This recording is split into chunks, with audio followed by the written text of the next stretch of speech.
paligid.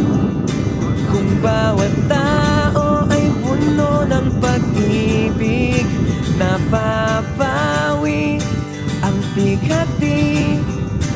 Masilayan lang ang iyong ngiti.